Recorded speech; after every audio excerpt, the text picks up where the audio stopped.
So we often joke that if you want to hear the blunt and the unvarnished truth, you should always ask a Fauji. Never holding back punches, are you, sir? Well, it's always good to say what is the right thing. And right thing means what is actually happening. So we are in the 9th year of the Modi government. The ministry that you hold, so one of the ministries that you hold, it is got much plaudits, the road transport and highways. But I don't want to ask you about your achievements. We know about the record number of kilometers of highways, roads done every day. What in the last 9 years is your biggest problem, especially when it comes to the infrastructure push?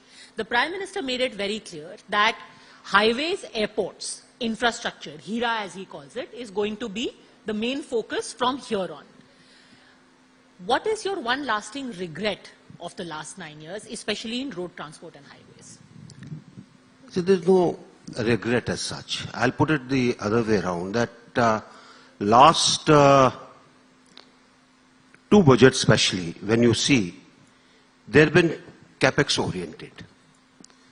Capex more biased towards infrastructure. And why infrastructure? When you start constructing things, it affects 300 to 400 different industries, small industries. I mean, if you're going to make a house, I think it will affect about 300 odd industries. Somebody is making nails, somebody is making something else, something is making doors. Overall, the capital that you are spending is actually getting distributed in a very large section. And therefore, it results in a fair amount of economic rejuvenation. So, over a period of these 9 years, you will see that year on year, infrastructure has taken a leap. If you take the road sector, I'll say our only regret is that we have not been able to ensure that fatalities in road accidents reduce.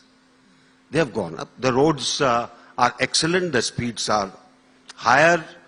A lot of times accidents happen because of the speed mania. A lot of times it happens because how the vehicle or the pedestrian is crossing the road. So, I mean, 5 lakh accidents per year, and almost, let's say 2 years back, figure was about 1.5 lakhs of fatalities. We have brought it down to 130. But it doesn't make us happy. We want it to come down far below that. So there are a lot of effort that is on. And same is true. Wherever the infrastructure goes up, many other things happen, which need to be controlled. Incidentally, I'm glad you started with that, because in a very ironic way, most people would think that wherever there is infrastructure, the economy would boom. Now, 2 recent examples that I was reading about. One, in fact, is in Karnataka, where this became an election issue. For example, when the Mysuru Expressway was inaugurated, everyone welcomed it because it boosted the connectivity. However, for example, in Ramnagar, the toy industry had a problem. They said that, oh, we've got this local toy industry. It is suffering because जो business हमारे पास आता था, वो हमें bypass कर जाता है. Second is in Mumbai, small eateries businesses, they said कि आपने modernization तो कर दिया, but the local industries are suffering. How do you factor in such local but very big issues? No, I think, I don't know how many people are here from Ghaziabad. Are there any? Great. No, I'm talking of Ghaziabad. Ghaziabad has got a auto parts setup, a small, not very big, very well managed. Today, whichever car is manufactured in the world, or whichever company is sourcing parts from this company in Ghaziabad. It's a small company, a small town. Same is true with the same person starting a toy industry. He has actually captured the market where the market was being held by the Chinese sourced toys. So, why I'm saying this is that it is not true that people are not benefiting. It's a question of how the local industry plugs into what is happening. If you are able to plug, if you are able to... See, today everybody wants quality. Everybody wants something which is better. And of course, we are very good at wanting something which is cheap. So, if you combine all this, you reach a particular level where at times we fall back in competition because of the price. Our quality may be excellent. I mean, some of you who have gone abroad would know that most of the departmental stores or malls, the Indian garments and other items, they're above $25. Below $25 and in fact below $10 or $15 is the Chinese market. Our quality is superior, but the demand accordingly will only be with people who are quality conscious and not price conscious. Basically, these are, you're saying, small hiccups which needs to be adapted to.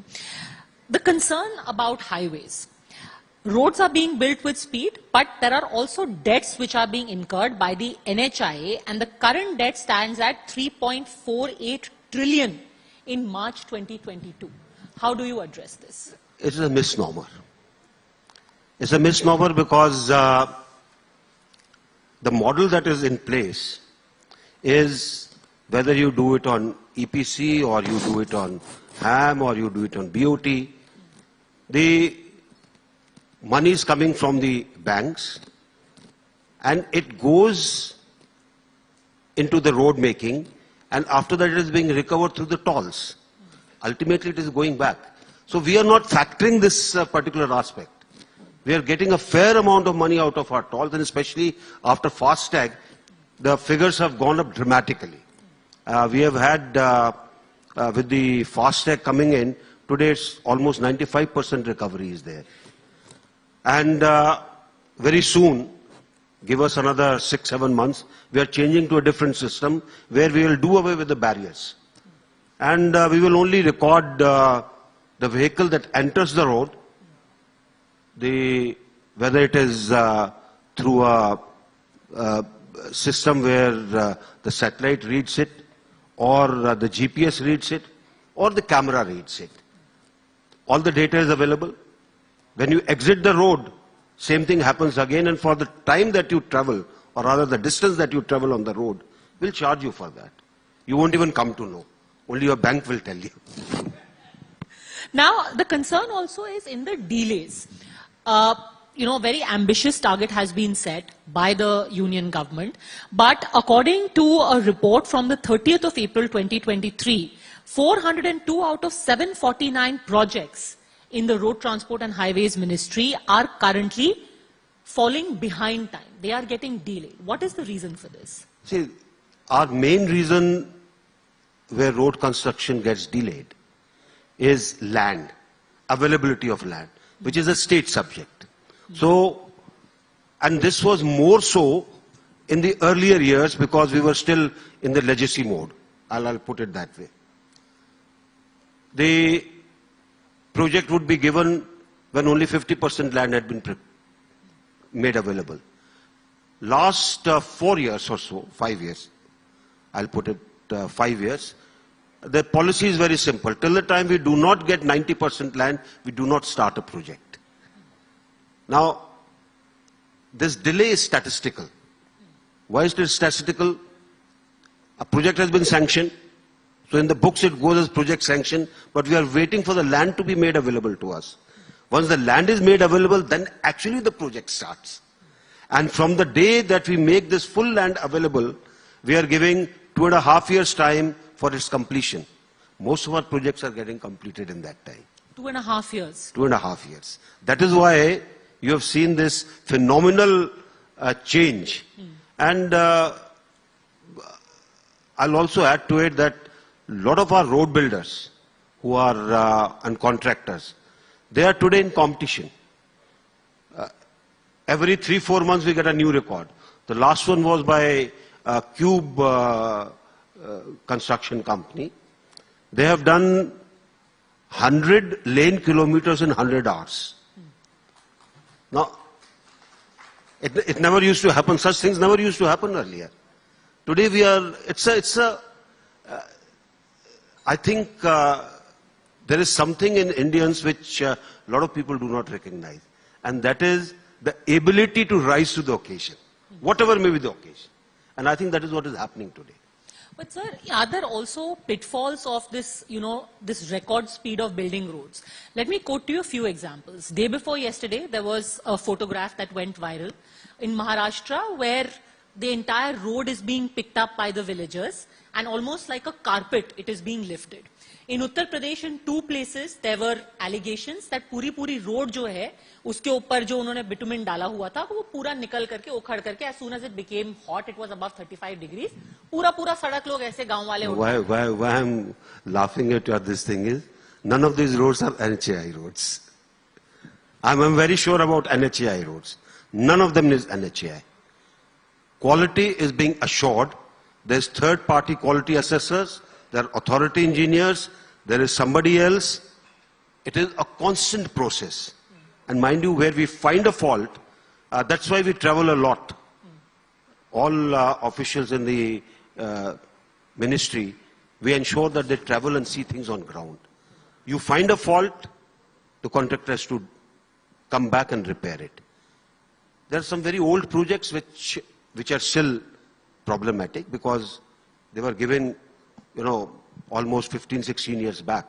But we are still working on it. And that is why the money that we collect from tolls goes into this, to ensure that the maintenance of the road is kept correct. When you're talking about land acquisition being a problem, are there still some states which are outliers? Because increasingly states must have also realized that they benefit whenever the road construction is accelerated.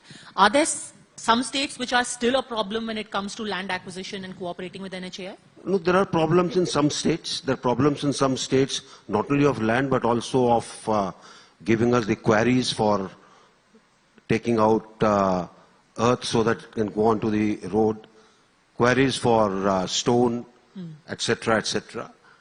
Land remains a problem because at places, it is the price of the land. See, today, people are willing to give land because you're paying almost 4 times the amount with the new law. Problem comes up where the assessment of land takes place by the land revenue authorities in the state. That is where the delay starts. And then delay also starts because the moment NHAI is concerned and they get an estimate of what is to be, what is the expenditure, the entire money goes to the chief land acquisition officer, which is the state person. How they distribute the money, time taken by them, there are at times genuine problems because the land records may be very old. There are states like Jharkhand. The origin of the land is not known, but it is passed through 5, 6 different hands. Now, whom do you pay? It becomes a problem. Till the time the money is not paid, the person is not willing to vacate the land. So that's how the... So other than Jharkhand, which are the other states which you found a bit of a problem for national highways? You want to know the states? Yes. I think we find problems in all the states. I'll be very even-handed about it. All the states. There are some states where problems are more. There are some states where the problems are also because of the forest clearance. And forest clearance at the state level. See, where trees have to be cut or you have to go through a particular thing. I don't know how many people know that after you make a road and you plant trees alongside, next time if you want to widen the road, those trees are now deemed forest. You have to take a clearance to cut that also. So it's a combination of factors. Talking about road safety, you had mentioned in the beginning that your regret is about the number of accidents which have also gone up, naturally when the speed limit increases. Now, a recent Bloomberg report quoted the World Bank to say that road accidents in India are disabling and killing close to 900,000 people per year. What is the mechanism or what is your plan to bring these fatalities down? Because we've had n number of road safety campaigns, some of them we have also partnered on. But there is a section which feels that till the time we have discipline, infrastructure is just going to turn deadly. Like आप टांगा चढ़ा दोगे expressway के ऊपर, कोई cycle वाला होगा वहां पे, फिर हेड ऑन कोलिजन हो जाएगा, ट्रक खड़ा है without any dippers on. What is the mechanism that the government can possibly bring in? We got all the states and told them exactly what needs to be done. Tamil Nadu followed it very diligently, and I'm talking of this before the assembly elections when we took the data. They put more people on the job. They ensured that they identified accident spots correctly by bringing in experts and enforcing the rules. It resulted in almost 25% decrease in accidents and fatalities in Tamil Nadu. Now we have given this model to all states. The states have to follow it. I can only, from my ministry, say, please follow A, B, C. We will help you in this. But the actual work has to be done at the state, whether it is identifying the road engineering problems, identifying the black spots, identifying areas where things probably have gone unnoticed and things can happen, enforcing the speed limits, ensuring that people don't get drunk and start driving, and ensuring the discipline where the pedestrians are concerned.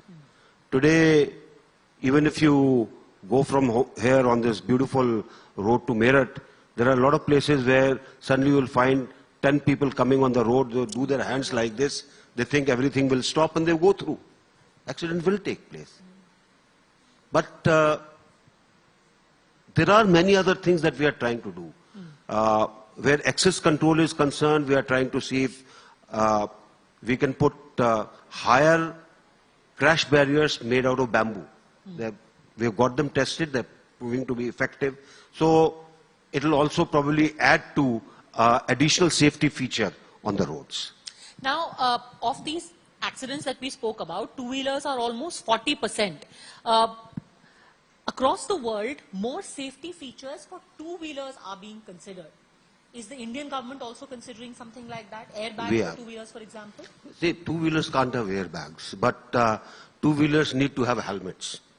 And that is something which needs to be done. I think when people are younger, they feel it's a macho thing not to put on a helmet. So they can invent many excuses. Oh, it is too hot, it's too sweaty, etc. But it has to be made compulsory if you have to save lives. Second thing is, where the two-wheelers are concerned, they need to adhere to the lane traffic. Otherwise, things go wrong. We are finding this as a major cause of problem on the roads, where after 9 o'clock in the night, you find all truckers occupying all the lanes. So methodologies are being derived to ensure that we penalize them enough so that they follow lanes.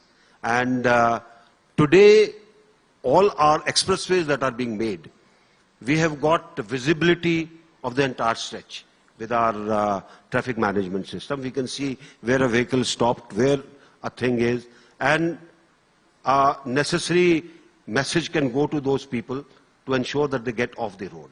So it will take a little more time, because disciplining is a very difficult process. Well, then if discipline is the need, then you definitely have the right man on the job there. Electric vehicles, you had got subsidies for EVs. Do you think that you have achieved your target in terms of encouraging more electric vehicles in the country? Great effort is being made for electric vehicles, and not only electric vehicles, there is also the research concurrently which is being done. Most of the vehicles have been using lithium ion. We are looking at sodium ion. We are looking at all other alternatives, including use of green hydrogen. It will take some more time for us to change over. At the same time, emphasis on use of ethanol is being done. My personal view, and I think slowly this view is taking roots, we need to open up the industry totally. Anybody can make ethanol. He can put up his own pump. Let's bring competition in the market. Ethanol price also will become more, I won't say cheap, but at least more realistic.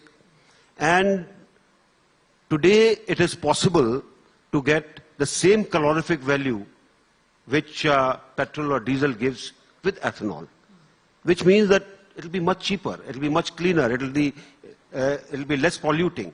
So we are at it, and the market is picking up. There are people who are now willing to get into the market to churn out electric vehicles. Of course, there are many modes in electrification that are there, not just batteries. You have, for public transportation, the tram-like buses, which can run through the cities with a wire above, which also means that we need to keep our electricity and power production in tune with what will be the requirement in the future.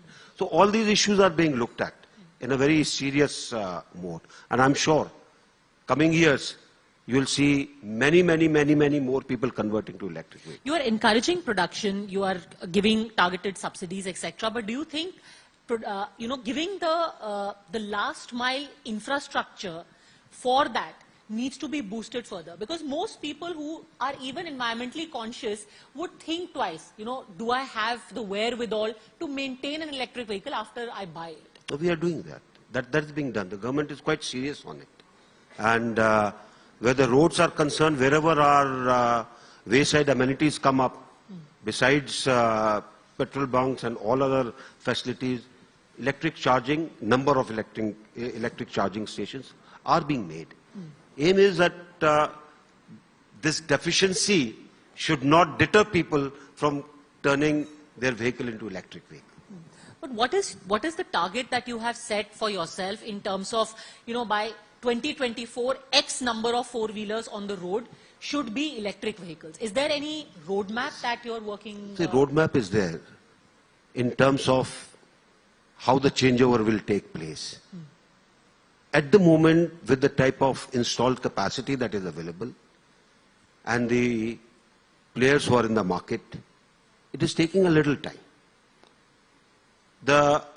Because it moves on supply and demand. Now, the demand is getting higher. There are companies like Mahindra and Tata's. There is almost a 1-year waiting line for electric vehicle. So, which means that as the production goes up, you will find that many more people will go into it. And of course, the challenge of bringing down the price, initially, yes, the price has been higher. I'm sure the price is going to come down because the demand is picking up. Now, coming to civil aviation, by 2014, you had 67 million domestic passengers in our skies. By 2022 last year, I think that was almost the double number of figures. You've also doubled the number of airports that we have. But do you think the pandemic slowed down considerably the targets that you had set for yourself in terms of not just airports, but also how many people, the slogan that was given, ki Hawai Chappal wala bhi ab Hawai safar karega. No, what had happened during pandemic was that overall traffic went down. There were hardly any flights, lockdown was there. Plus, after the lockdown was also lifted, people were not very happy traveling because of the restrictions that were there. The number of people, the airlines were suffering great amount of loss. Now, as of today, we have crossed all those pre-pandemic levels, very clearly. We are far beyond that where the passenger traffic is concerned. And efforts are to ensure that you get more aircrafts into the system. That's the problem.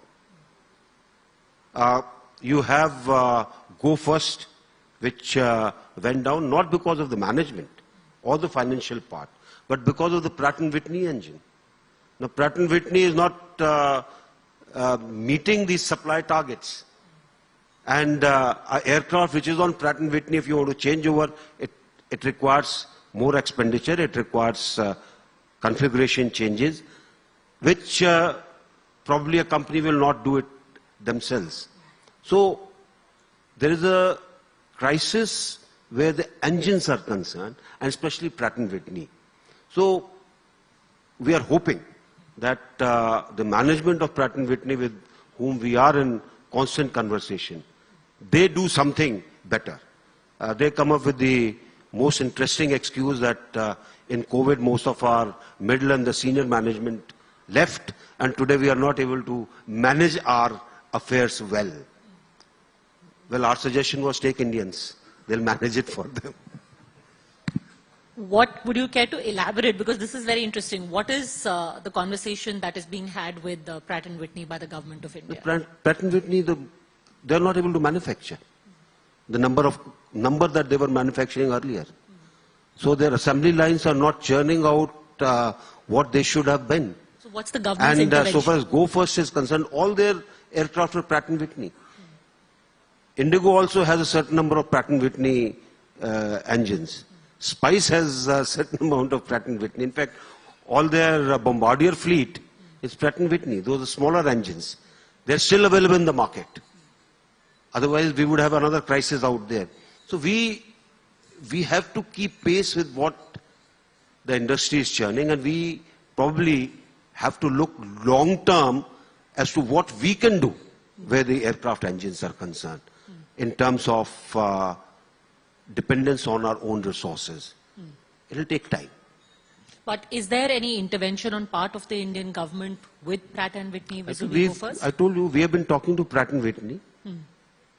I told you the answer that they gave us. And with that answer, I don't think it induces any confidence anyway. We are hoping things will improve. But like a lot of others to whom we have gone to see if we can get replacements, they view Pratt & Whitney as a very arrogant firm. And maybe that is the cause of the slowdown that is taking place in their manufacturing facilities. But with the number of aircraft that have been ordered, which are not dependent on Pratt & Whitney, especially by Akasa and Air India, when they come in, things will improve. Now, sir, talking about the airport development, which, like we spoke earlier, has doubled over the last 9 years.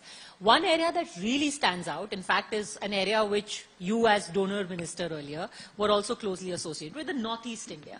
What was the thought? Why was there this concerted effort to go out and ensure that the Northeast gains air connectivity? And what are the real life benefits of this that you are seeing? Okay. The first benefit is that people felt disconnected. We want people to be connected, and Northeast has, right from 2014 onwards, Northeast has occupied a very important place in whatever the government has done. Our aim is a railway line must reach all the capitals. Our aim is all capitals must have air connectivity. Our aim is that wherever there were old strips that were existing in that part of the country, they get revived so that we can put smaller aircrafts to ferry people, and we create a hub and spoke model out there so that people from those smaller places can come to a larger place and then go anywhere in the country.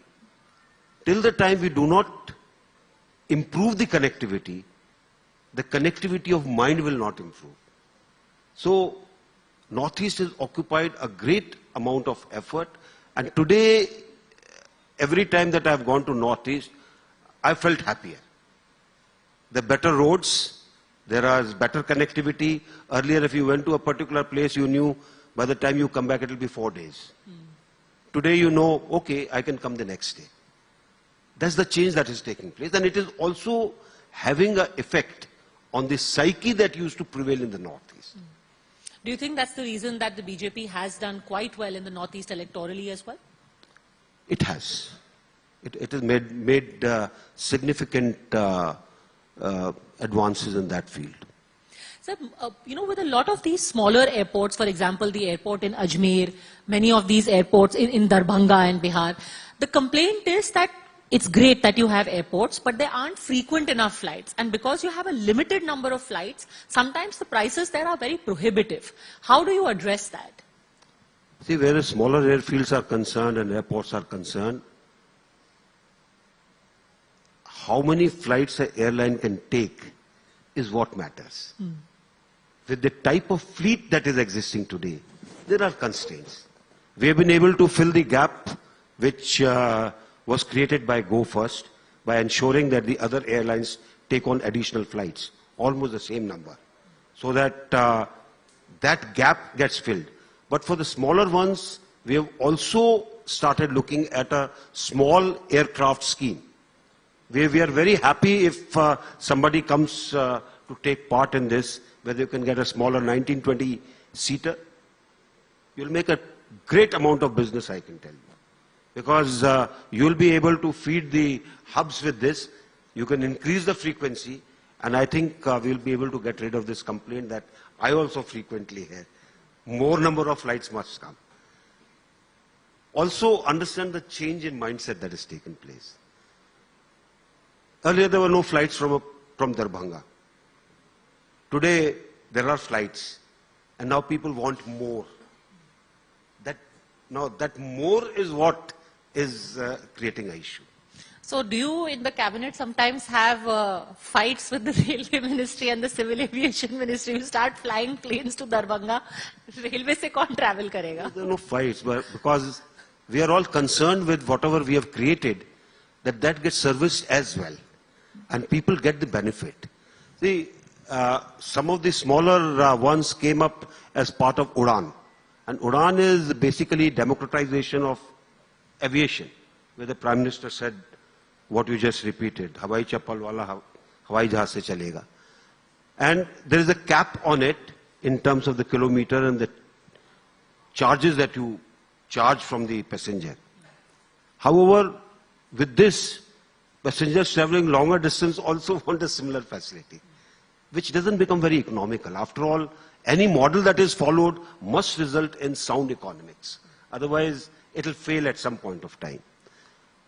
My feeling is that with this additional push that has been done, more airports coming up, more airstrips getting activated, the desire is there for more and more people to fly. And that is why I talked of the small aircraft scheme and enlarging the ambit so that we can have more number of people who can fly. So my final question to you is, even while you set these targets for yourself, you say that building all of these airports is a major achievement, highways is an achievement. Very often your government gets accused of that you've started using infrastructure as some kind of poll weapon. For example, Karnataka mein the Shivmoga airport was inaugurated. Now the Congress is asking, yahan koi udan bhar nahi rahi hai, koi passenger hai nahi. Jaldi mein aapne before the election isko inaugurate kar diya because you're using infrastructure as some kind of poll plank. I don't think so. And why I don't think so is that each airport that we plan has got a time for completion. The thing about the government after 14 has been, everything is time bound. The road is given as a project 2.5 years. It has to be done. Otherwise, the contractor starts getting penalized. Same is true for the airports. We want it to get completed in a particular time frame. And if you don't push, then things don't happen. If Shimoga had to be completed and inaugurated by a particular date, it has been inaugurated. The flights will take time because now to reschedule the whole flight structure will take a little time. We have filled the gap of Go First. We will now start looking at what is not filled and how to, put a flight out there. Let me also tell you, I was talking to Akasha people the other day. The aircrafts are doing 14 hours a day.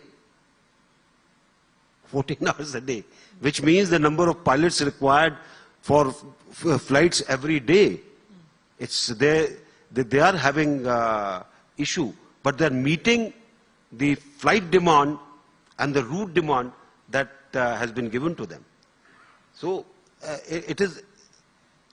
everybody is motivated, everybody is working, Well, when you work, you will always find faults. If we are not working, there will be no faults. And when you're setting very high targets, you know, your dil always mange more. General VK Singh, thank you very much for speaking to us. Thank you very much. Thank you, sir. Thank you.